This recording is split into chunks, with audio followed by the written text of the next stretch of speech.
Hi అండి. Welcome back to our channel అరుణారా ఊరు. అందరూ ఎలా ఉన్నారు? బాగున్నారా?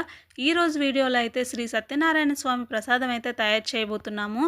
ఈ ప్రసాదాన్ని అయితే మా మామగారు అయితే తయారు చేస్తున్నారు. చూడండి ఎంత బాగా వచ్చిందో.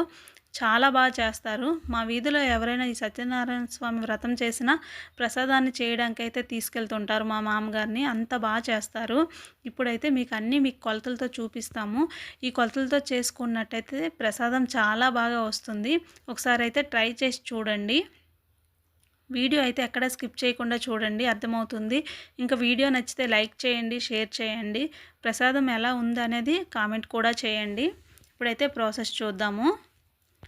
ముందుగా అయితే ఒక 50 గ్రాముల కిస్మిస్ తీసుకోవాలి. అలాగే కొంచెం యాలకులు 10 లేదా 15, ఇంకా జీడిపప్పు ఒక 50 గ్రాములు, గోధుమ నూక ఒక గ్లాస్ తీసుకోవాలి. అలాగే పంచదార 2 గ్లాసులు తీసుకోవాలి. ఇంకా నెయ్యి 200 గ్రాములు తీసుకోవాలి. పాలు వచ్చేసి 3 గ్లాసులు తీసుకోవాలి. మనం ఏ గ్లాస్తో అయితే గోధుమ నూక తీసుకున్నామో అదే గ్లాసులో అయితే పంచదార పాలు తీసుకోవాలి. అంటే ఒక గ్లాస్ గోధుమ నూకకి 2 గ్లాసులు పంచదార, 3 గ్లాసులు పాలు అయితే తీసుకోవాలి. ఇప్పుడు ఇక్కడ ఒక ఇత్తడి గిన్నె అయితే తీసుకున్నాను. స్వామివారి ప్రసాదం అనేది ఇత్తడి గిన్నెలోనే చేసుకుంటే చాలా మంచిది. పాత్ర మందంగా ఉండడం వల్ల ప్రసాదం అయితే చాలా బాగా ఉడుకుతుంది, రుచి కూడా చాలా బాగా వస్తుంది. ఇప్పుడు స్టవ్ వెలిగించుకొని ఈ గిన్నెలో కొంచెం నెయ్యి వేసుకొని కిస్మిస్ని అయితే ఫ్రై చేసుకోవాలి. తర్వాత అదే నెయ్యిలో జీడిపప్పు కూడా వేసి కొంచెం కలర్ వచ్చేంత వరకు ఫ్రై చేసుకోవాలి. ఇలా ఫ్రై చేసుకొని తీసి పక్కన పెట్టుకోవాలి.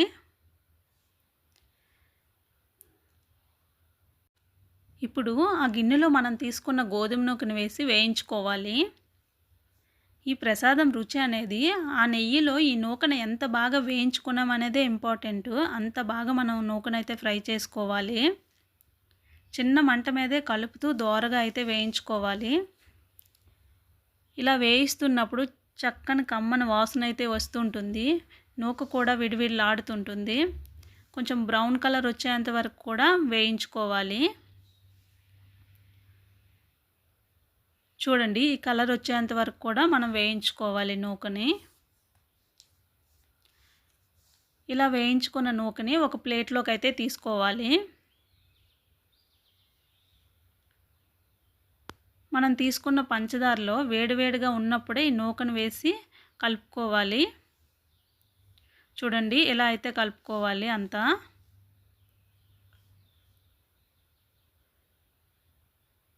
తరువాత ఆ గిన్నెలో అయితే పాలు వేసి మరిగించాలి.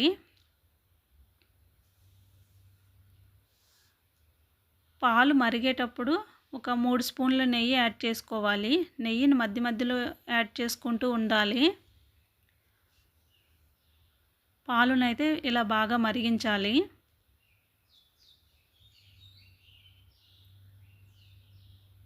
పాలు బాగా మరుగుతున్నప్పుడు మనం యాలకుల్లో కొంచెం పంచదార వేసి మిక్సీ పట్టుకోవాలి. అలా మిక్సీ పట్టుకున్న పౌడర్ని అయితే కొంచెం వేసుకొని కలుపుకోవాలి. చూడండి, ఇలా బాగా కలుపుకోవాలి.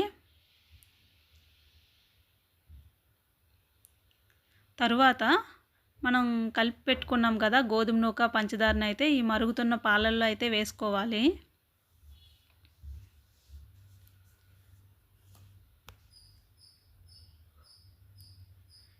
ఇలా వేసుకొని తిప్పుతూ బాగా కలుపుకోవాలి. కొంచెం దగ్గర అయినంత వరకు కూడా మనం తిప్పుతూనే ఉండాలి. ఇలా కలుపుకోవాలి. చూడండి, ఎక్కడ ఉండలు లేకుండా మనకి ఉంది.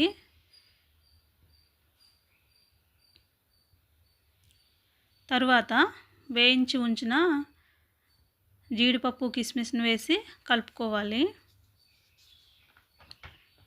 చూడండి, దగ్గర అయితే పడింది. ఇలా దగ్గర అవుతున్నప్పుడు మనం జీడిపప్పు, కిస్మిస్ని అయితే వేసుకోవాలి.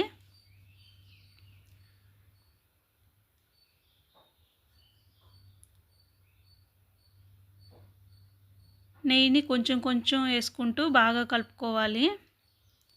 ఈ ప్రసాదానికి నెయ్యి ఎక్కువ వేసుకుంటేనే ప్రసాదం టేస్ట్ అనేది చాలా బాగుంటుంది.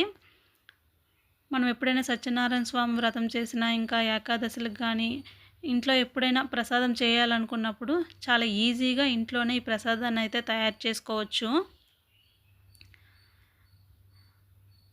చూడండి, నెయ్యిని మధ్య మధ్యలో కొంచెం కొంచెం వేసుకుంటూ కలుపుతున్నాము.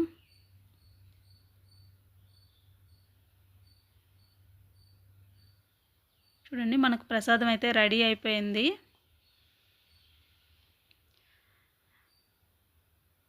చూడండి ఎంత బాగా వచ్చిందో. టేస్ట్ అయితే చాలా బాగుంది. మీరు కూడా ఒకసారి ట్రై చేయండి. ఓకే అండి, వీడియో అయితే ఇది. వీడియో నచ్చితే ఒక చిన్న లైక్ ఇవ్వండి, షేర్ చేయండి, ఛానల్ సబ్స్క్రైబ్ అయితే చేసుకోండి. ఓకే అండి, బాయ్.